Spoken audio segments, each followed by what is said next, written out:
Hello students, তোমাদের প্রত্যেককে CS একাডেমির আরও একটি ক্লাসে অনেক অনেক স্বাগত। আমাদের এই ইউটিউব চ্যানেলে সোম থেকে শুক্র সন্ধ্যে 5টায় ম্যাথের একটি সিরিজ চলছে, যেখানে আমরা মূলত West Bengal police constable, Kolkata police constable, SSC MTS, SSC CHSL, SSC GD, railway NTPC, railway group D, RPF এই সকল পরীক্ষাগুলিকে টার্গেট করে এই সিরিজটি করাচ্ছি। তোমরা যারা এই সকল চাকরির পরীক্ষার জন্য নিজেকে প্রস্তুত করছো, অবশ্যই আমাদের এই সিরিজটি দেখতে পারো। এবং এখানে আমরা কিন্তু একটি চ্যাপ্টার কমপ্লিট করার সঙ্গে সঙ্গে সেটার সম্পূর্ণ স্টাডি মেটেরিয়াল অর্থাৎ স্টাডি নোটস পিডিএফ আকারে তোমাদের প্রোভাইড করে দিচ্ছি। সেই জন্য এই ভিডিওর ডিসক্রিপশন বক্সে একটি লিঙ্ক দিয়ে দেবো হোয়াটসঅ্যাপ গ্রুপের, সেখানে গিয়ে হোয়াটসঅ্যাপ গ্রুপে আমাদের জয়েন হয়ে যেতে পারো। তো আজকে শুরু করছি পার্সেন্টেজকে বাংলা বলা হয় শতকরা। এটা খুবই গুরুত্বপূর্ণ একটি চ্যাপ্টার। এই চ্যাপ্টারটি তোমাদের আগত যে চ্যাপ্টারগুলি আমি করাবো এই চ্যানেলে, সেই চ্যাপ্টারগুলির জন্য কিন্তু অনেকটাই হেল্পফুল হবে। সুতরাং এই চ্যাপ্টারটিকে খুব ভালো করে তোমরা কভার করবে। মোটামুটি 3 কি 4টে ভিডিও হবে। এই 3-4টে ভিডিওর মধ্যে আমি সম্পূর্ণ পার্সেন্টেজটাকে কভার করে দেওয়ার চেষ্টা করব। চলো শুরু করছি আজকের এই পার্সেন্টেজ চ্যাপ্টারটি। দেখো, পার্সেন্টেজকে আমরা সহজ কথায় একটা সাইন দিয়ে চিনি। সেই সাইনটা তোমরা বোর্ডে দেখতে পাচ্ছ। তো এটা হচ্ছে পার্সেন্টেজের সাইন। পার্সেন্টেজ কাকে বলা হয় বা পার্সেন্টেজ কি সেটা একটু জেনে নাও। পার্সেন্ট বোঝানোর জন্য পার্সেন্টেজ প্রতীক ব্যবহৃত হয়। ইংরেজি পার্সেন্ট কথাটির অর্থ পার 100 বা প্রতি 100 থেকে বা প্রতি 100। এটিকে উচ্চারণ করা হয় পার্সেন্ট বা বাংলায় শতকরা ভাগ নামে। তো এই বোর্ডে যেটা দেখতে পাচ্ছি এটা হচ্ছে পার্সেন্টেজ সাইন। আর পার্সেন্ট কথার অর্থ প্রতি 100 থেকে। ঠিক আছে, এবার এই পার্সেন্টকে আমরা কীভাবে লিখতে পারি সেটা বলছে। গণিত শাস্ত্রে শতকরা হার বা ইংরেজির পার্সেন্টেজ বলতে কোনো সংখ্যাকে 100 এর ভগ্নাংশ হিসেবে প্রকাশ করা হয়। এই 100 এর ভগ্নাংশ হিসেবে প্রকাশ করা হয় কীরকম বিষয়টা আমি তোমাদের একটু বোর্ডে লিখে দেখাচ্ছি। দেখো, 100 মানে হচ্ছে 1 অংশ। ঠিক আছে, 100 মানে হচ্ছে 1 অংশ। 50 এটা হচ্ছে 100%। 100% মানে 1 অংশ। 50% মানে হাফ অংশ, 1/2 অংশ। এটা কিভাবে আমরা করছি দেখো, যখন কোনো সংখ্যাকে আমি বলবো 10% মানে 100-র মধ্যে 10। তো 100-র মধ্যে 10, সেই জন্য 10কে আমরা উপর লিখবো আর 100কে আমরা নিচে লিখবো। এই যে ভগ্নাংশটা, এটাকে সিম্পল ফর্মে আনতে গেলে কাটতে হবে 1/10। তো 1/10 মানে যা 10% মানে তা। এভাবে কিন্তু আমরা পার্সেন্টকে ভগ্নাংশে লিখতে পারবো। 50% যখন হয় মানে 50/100। 50/100কে কাটাকাটি করে 0 0 যাবে, 5 × 5 5 × 10, 1/2। হাফ অংশ মানে 50% আর 1 অংশ মানে 100%। আশা করি তোমরা বেসিক এই কনসেপ্টটা বুঝতে পারছো। ঠিক আছে, এবার দেখো এই ভগ্নাংশকে পার্সেন্টেজে কী করে প্রকাশ করতে হয় আর পার্সেন্টেজকে কীভাবে ভগ্নাংশে প্রকাশ করতে হয় সেটা নিয়ে আমরা অন্য একটা ক্লাস আলোচনা করব। এবার তোমরা শুধু একটা বেসিক জিনিস দেখে নাও যে এই যে আমাদের ভগ্নাংশগুলি আছে বা পার্সেন্টেজগুলি, সেগুলিকে আমরা কতগুলি ভগ্নাংশে ভাগ করতে পারি। দেখতে পাচ্ছ 1/2 মানে 50%, 1/3 মানে 33 পূর্ণ 1/3% বা 33.33%, 1/4 অংশ মানে 25%। তো এভাবে যে পার্সেন্টেজের বিষয়গুলি রয়েছে ভগ্নাংশে, সেগুলিকে মোটামুটি মনে রাখার চেষ্টা করবে। সবগুলো মনে রাখলেও চলবে, আর যদি না রাখতে পারো তাহলেও কোনো অসুবিধা নেই। তো এবার আশা করি তোমরা বেসিক কনসেপ্টটা বুঝেই গেছো। এবার সরাসরি চলে যাবো আমরা পার্সেন্টেজের ম্যাথ প্র্যাকটিসের জন্য। শুরু করছি আমরা প্রথম প্রশ্ন দিয়ে, যেটা খুব সহজ প্রশ্ন, আশা করি তোমরা প্রত্যেকেই পারবে। দেখো, প্রথম প্রশ্ন খুবই সহজ। প্রশ্নটা কি বলেছে, 100 এর 10% কত হবে। তো 100 এর 10% বের করতে বলেছে। সুতরাং এই 100টা হচ্ছে কি, 100টা হচ্ছে আমাদের অ্যামাউন্ট। এখান থেকে আমাদের 10% বের করতে হবে। তো যে কোনো সংখ্যার যখন 10% বের করতে বলবে তখন কি করবে জানো, 10% বের করতে বলছে। 10%কে আমরা ভগ্নাংশে কী করে লেখা শিখেছিলাম, 10/100। তো 100 10/100 বের করতে হবে। 100টা হচ্ছে কিন্তু আমাদের অ্যামাউন্ট। উপরে 10 লিখছি, নিচে আমরা 100 লিখছি। ঠিক আছে, এই 100 আর এই 100 কেটে যাবে। তো 100 10% কত, 100 10% হচ্ছে 10। এখানে যদি তোমাদের 250-এর 10% বের করতে বলতো, 250-এর 250 এর 10%, তাহলে কিন্তু এখানে 100 লিখতে না। ঠিক আছে, তাহলে আমরা কি করতাম, একটা অ্যারো দিয়ে বোঝাচ্ছি। প্রথমে আমরা 250 লিখতাম আর এখানে একটা মাল্টিপল সাইন দিতাম। ঠিক আছে, আর 10% বের করতে বলেছে, এখানেও তো আমাদের কী বের করতে বলছে, 10%। তো এই যে 10% বের করতে বলবে সেটাকে আমরা কী করব, উপরে 10 লিখবো, নিচে 100 লিখবো, এইভাবে লিখে নেব। তো উপরে আমরা 10 লিখছি, নিচে 100 লিখছি। এবার দেখো, এখানকার শূন্য কেটে যাবে, এখানকার শূন্য কেটে যাবে। তো 250-এর 10% মানে 25। এভাবে যদি তোমাদের 300 আসে, 300-র 20%, তাহলে কী করবে, এখানে 300 বসাবে। 20% যেতে বলেছে উপরে 20 লিখবে আর এখানে যে পার্সেন্টেজ আছে না সাইনটা, এই সাইনটার পরিবর্তেই নিচে 100 বসে, তো নিচে আমাদের 100, 300 দুটা শূন্য, 100 দুটা শূন্য কেটে যাবে, 3 করি 60। সুতরাং আমাদের এই প্রশ্নটা যদি থাকতো তার উত্তর হতো 60। 300-র 10% মানে 20% মানে হচ্ছে 60। তো এভাবে আমরা চলে যাচ্ছি পরবর্তী প্রশ্নে। দেখি এই প্রশ্নটাতে কী বলেছে। দেখো এই প্রশ্নটাতে কী বলেছে, 100-র 5% কত হবে? নিমিষের মাথায় তোমরা উত্তরটি বের করে দিতে পারবে। 100-র 5% হচ্ছে 5। তবুও আমি করে দেখাচ্ছি যারা পারবে না।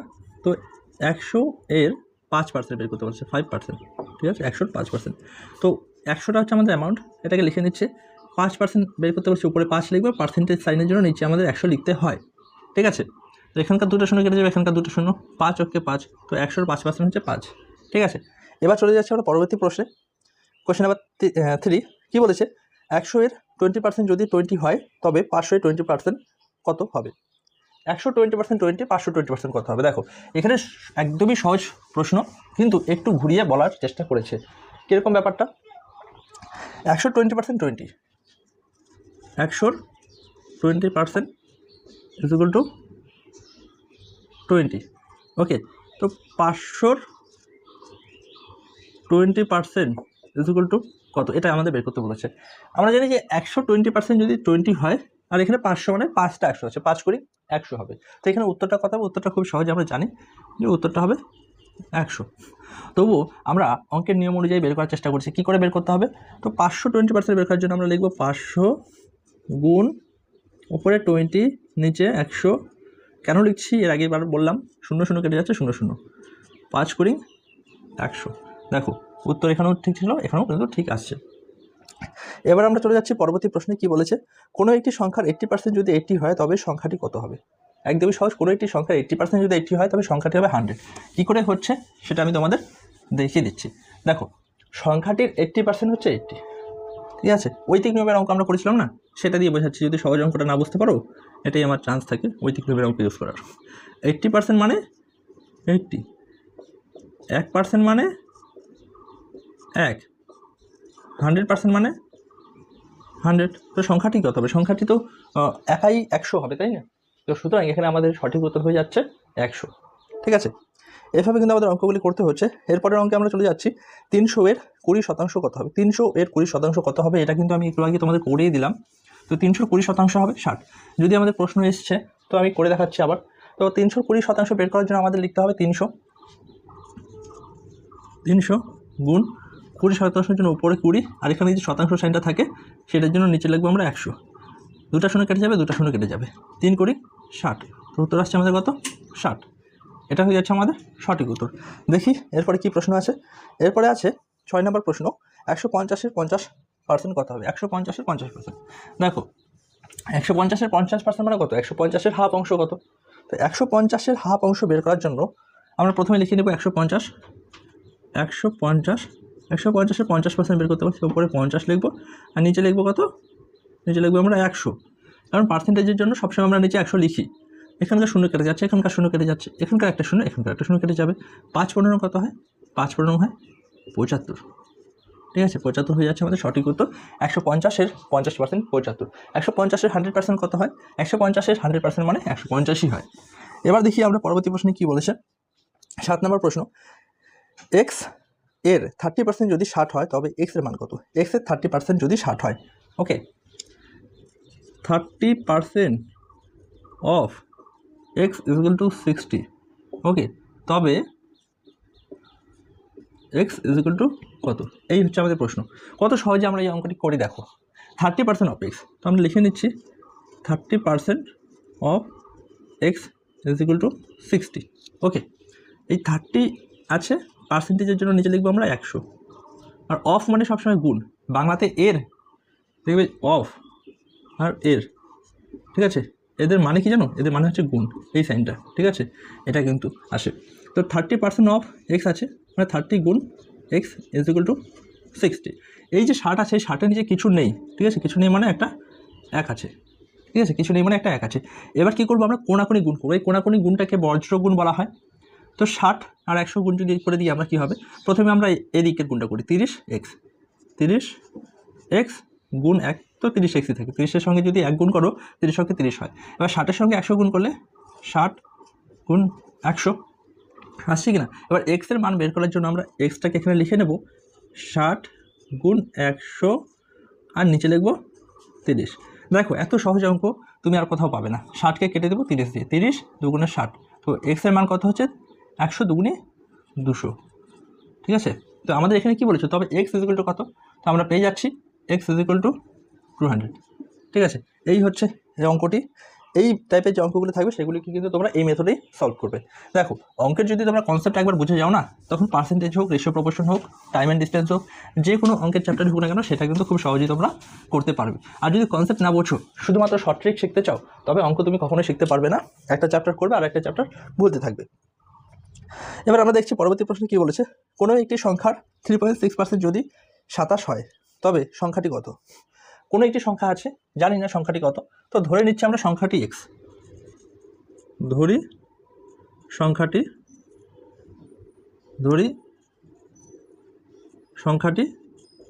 এক্স। ঠিক আছে, ধরি তোমাদের দেখার দরকার নেই, তোমরা শুধু দেখো যে এক্স সংখ্যাটি কি, সংখ্যাটি হচ্ছে এক্স। কোনো একটি সংখ্যা 3.6% হচ্ছে 27। তো আমরা অঙ্কটিকে সাজিয়ে নিই, 3.6% অফ কোনো একটি সংখ্যা মানে কি এক্স ইজ ইকুয়াল টু 27 যদি হয়, তবে এক্সের ভ্যালু কত। তো x is equal to question mark. এই হচ্ছে অঙ্ক, সেম আগের অঙ্কটা। আশা করি তোমরা আমার আগে করেই অঙ্কের কমেন্টটি করে দেবে, উত্তরটি কমেন্ট করে জানাবে। তো 3.6 আমি লিখে দিচ্ছি, 3.6 গুণ এক্স, নিচে লিখবো আমরা 100, আর এখানে 27 কিছু নেই মানে নিচে 1 আছে, বজ্রগুণ হবে 3.6 এক্স ইজ ইকুয়াল টু 27 গুণ 100। এবার এক্স ইজ ইকুয়াল টু 27 গুণ 100 আর নিচে আসছে 3.6। এখানে যে পয়েন্ট আছে না, এই পয়েন্টটাকে আমরা তুলে দেবো। পয়েন্টটাকে তুলে দেওয়ার জন্য উপরে আমাদের লিখতে হবে 10, নিচে কত থাকছে, এবার নিচে 36 থাকছে। 9 দিয়ে 3 নং 27, 4 নং 36, 4 25 নং 100। তাহলে এবার দেখো 3 25 নং কত হয়, 3 25 নং 75, 75, আর 75-এর সঙ্গে যদি 10 গুণ করে দাও এখানে শূন্য বসে যাবে। তো এক্সের ভ্যালু আসছে 750। এখানে আমাদের এক্সের ভ্যালু বের করতে বলেছিল, এক্সের ভ্যালু কত 750। আমাদের প্রশ্নে কিন্তু এক্স বলেনি, কোনো একটি সংখ্যা বলেছে। তো কোনো একটি সংখ্যাটি কি, কোনো একটি সংখ্যাটি কত, তো কোনো একটি সংখ্যাটি হয়ে যাচ্ছে 750। দেখো অপশন নাম্বার কততে রয়েছে সঠিক উত্তরটি, আর আমাকে দেখে অবশ্যই কমেন্ট করে জানাও। এবার চলে যাচ্ছে আমরা পরবর্তী প্রশ্নে, দেখি এই প্রশ্নটিতে কি বলেছে।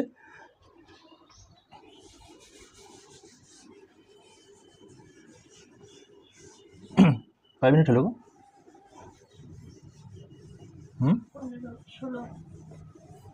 বেশি কাটাকাটি পড়বে এটাতে।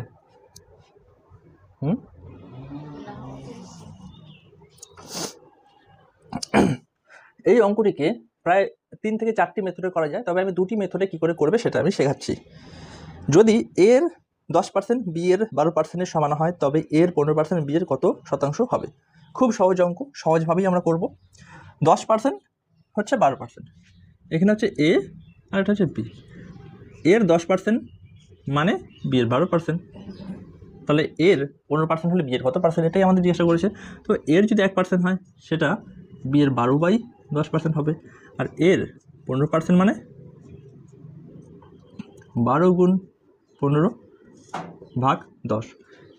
দেখি 5 দিয়ে যাচ্ছে, 5 দুগুণি 10, 3 5 15, 6 দিয়ে যাচ্ছে, তো উত্তর আসছে 3 6 18। এই 18 হচ্ছে আমাদের উত্তর।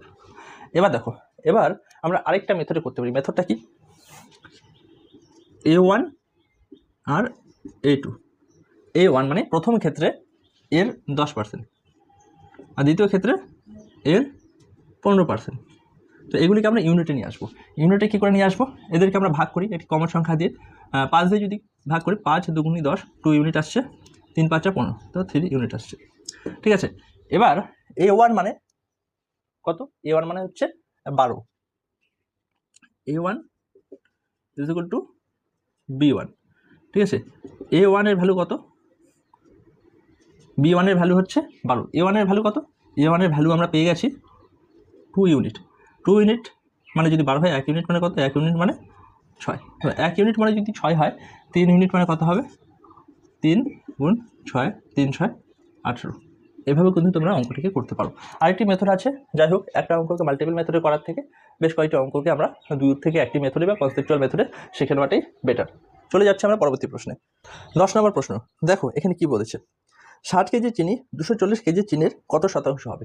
টোটাল অ্যামাউন্টটা হচ্ছে 240 কেজি চিনির মধ্যে 240 কেজি চিনির মধ্যে 60 কেজি চিনি কত শতাংশ, সেটা বের করার জন্য আমাদের উপরে নিতে হবে 60 কেজি চিনি কতর মধ্যে, 240 কেজি চিনির মধ্যে।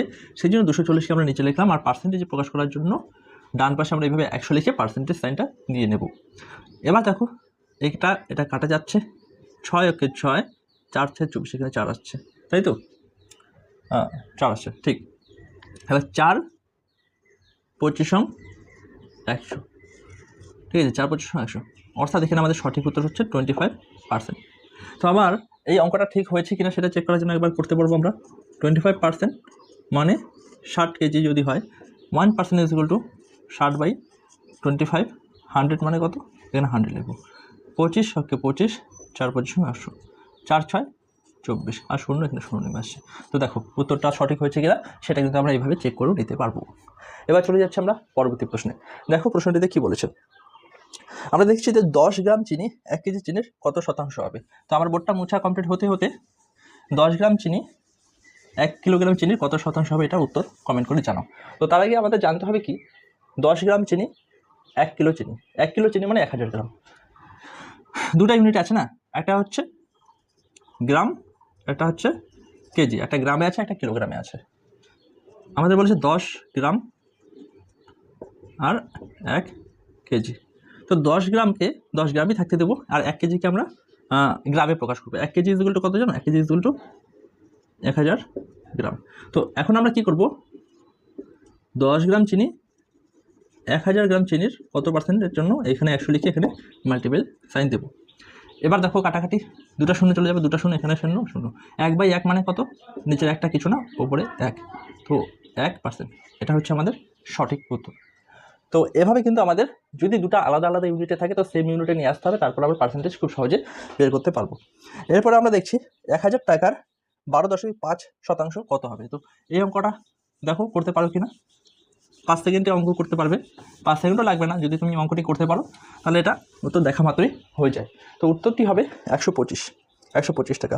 কী করে হচ্ছে দেখো, 100 টাকার মধ্যে 12.5 টাকা যদি হয়, 100 টাকার মধ্যে যদি 12.5 টাকা হয়, আর 1000-এর মধ্যে 10টা 100 আছে, তো 100 টাকায় 12 টাকা 50 পয়সা, ঠিক আছে, 100 টাকার মধ্যে 12 টাকা 50 পয়সা।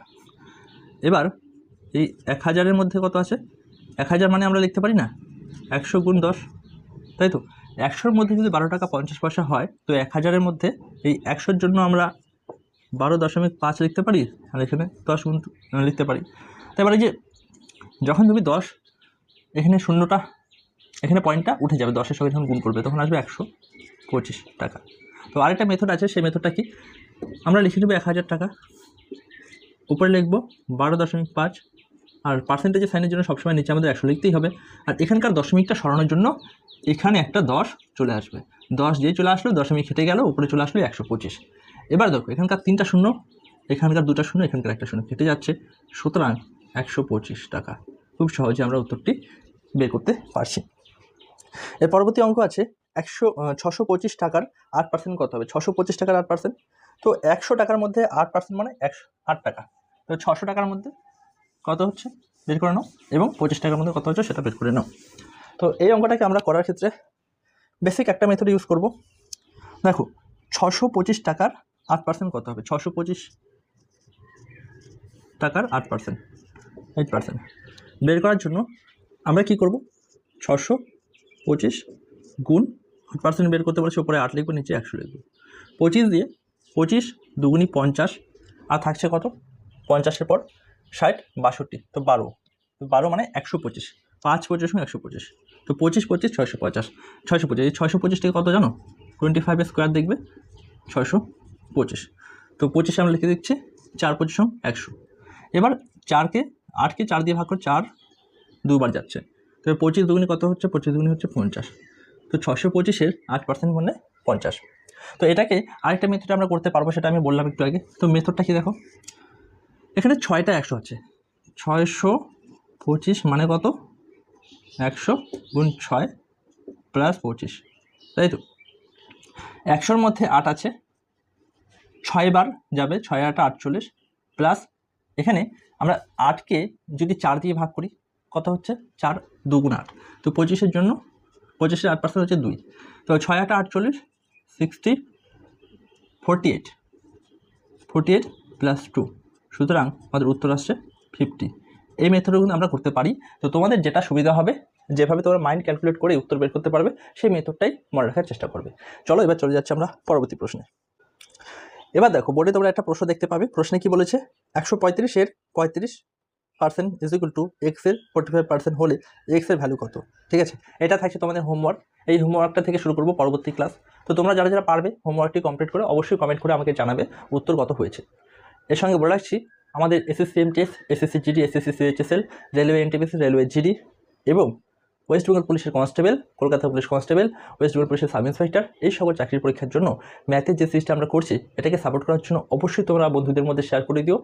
এবং সিএস একাডেমি শুভজিৎ স্যারকে যদি তুমি এখনও পর্যন্ত সাবস্ক্রাইব না করে থাকো অবশ্যই সাবস্ক্রাইব করে দিও। আজকের জন্য এ পর্যন্তই। আপনার thanks for watching, have a good day.